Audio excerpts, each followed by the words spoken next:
Video शुरू करने से पहले आप दोस्तों से रिक्वेस्ट है कि अगर आप हमारे चैनल पे फर्स्ट टाइम आए हैं तो हमारे चैनल को जरूर सब्सक्राइब कीजिएगा, साथ ही साथ बेल आइकन को जरूर प्रेस कीजिएगा ताकि लेटेस्ट वीडियो सबसे पहले आप तक पहुंच पाए।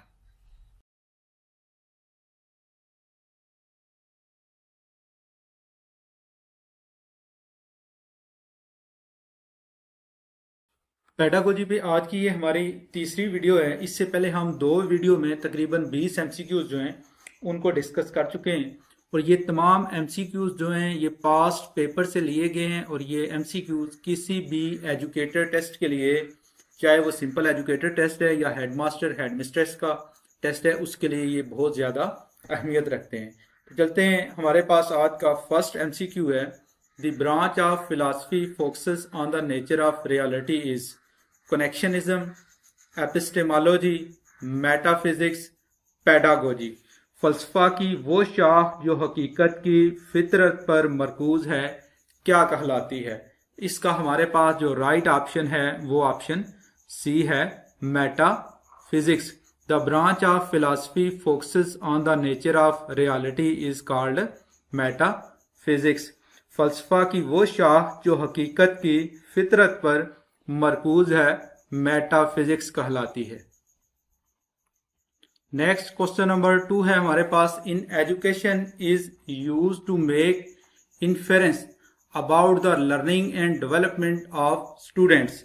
तालीम में तालिब इल्मों के सीखने और तरक्की के बारे में कैसे अंदाज़ा लगाया जा सकता है?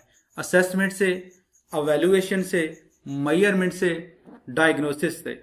इसका हमारे पास जो राइट ऑप्शन है वो ऑप्शन ए है, असेसमेंट से। तालीम में तालिब इल्मों के सीखने और तरक्की के बारे में असेसमेंट से अंदाज़ा लगाया जा सकता है। नेक्स्ट क्वेश्चन नंबर 3 हमारे पास आ जाता है। Educational psychology is concern with the scientific study of. तालीमी नफ्सियात का किसके साइंसी मुताला से ताल्लुक है? एजुकेशन से, फिलॉसफी ऑफ एजुकेशन से, ह्यूमन लर्निंग से, टीचिंग मेथड से। तो इसका हमारे पास जो राइट ऑप्शन है वो ऑप्शन सी है, ह्यूमन लर्निंग से।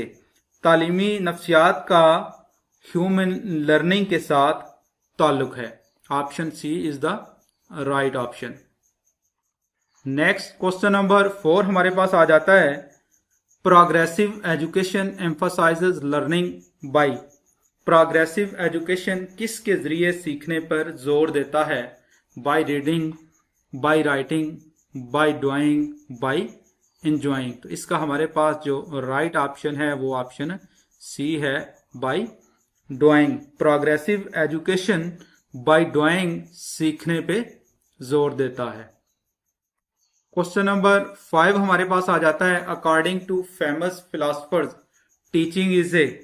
मशहूर फलसफियों के मुताबिक तालीम क्या है? Arts, science, technique. तो इसका हमारे पास जो राइट ऑप्शन है वो ऑप्शन ए है, आर्ट। मशहूर फलसफियों के मुताबिक तालीम एक आर्ट है। क्वेश्चन नंबर 6 हमारे पास आ जाता है।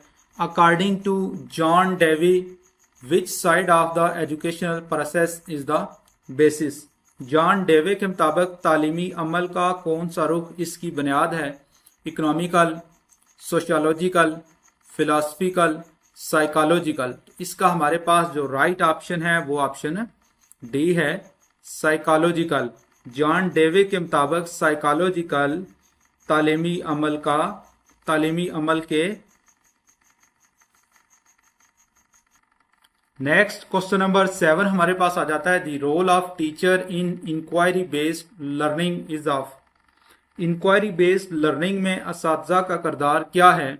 As a instructor, as a facilitator, as a delegator, as a formal authority. तो इसका हमारे पास जो राइट ऑप्शन है वो ऑप्शन बी है, facilitator. The role of teacher in inquiry based learning is of facilitator. Next question number 8 हमारे पास आ जाता है। इन cooperative learning method the role of teacher is of. Cooperative learning में असातिज़ा का क्या किरदार होता है? Facilitator, delegator and delegator. इसका हमारे पास जो राइट ऑप्शन है वो ऑप्शन सी है कोऑपरेटिव लर्निंग में असातिज़ा का किरदार जो है वो एज ए फैसिलिटेटर भी होता है और एज ए डेलीगेटर भी होता है।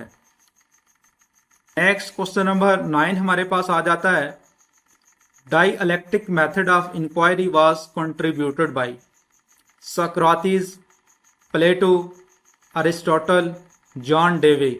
इसका हमारे पास जो राइट ऑप्शन है वो ऑप्शन ए है, dialectic method of inquiry was contributed by Socrates.